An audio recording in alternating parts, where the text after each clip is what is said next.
आणि ज्या सह्याद्री अतिथीगृहाबाहेर आतमध्ये ही बैठक सुरू आहे त्याच्या बाहेर आमचा प्रतिनिधी वैभव परब आता आपल्यासोबत आहे।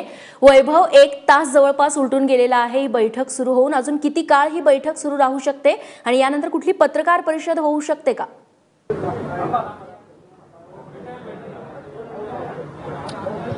रेश्मा, आपण एक लक्षात घेतलं पाहिजे, सुकाणू समितीचे सदस्य आहेत ते सर्व सदस्य आज उपस्थित राहिलेले आपल्याला पाहायला मिळाले सह्याद्री अतिथीगृहावर। दुसरीकडे मात्र मंत्री गटाची जे नेमणूक करण्यात आलेली आहे मंत्री, ते देखील आलेले आहेत। ते आता या बैठकीत काय होऊ शकतं याची तुला मी सूचना किंवा कल्पना देऊन ठेवतो।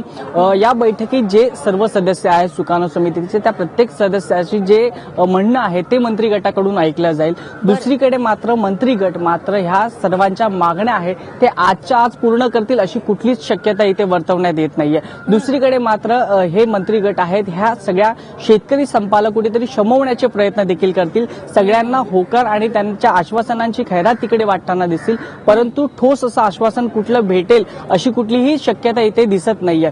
दुसरीकडे मात्र आता हे शेतकरी संपामधले जे सुकाणू समिती एकत्रित केली गेलेली आहे, या बैठकीनंतर सुकाणू समितीतले सदस्य आहेत त्यांच्या काही इतर कार्यकर्त्यांशी चर्चा करतील, त्यांची एक खास बैठक होईल या बैठकीनंतर मंत्री गटाच्या।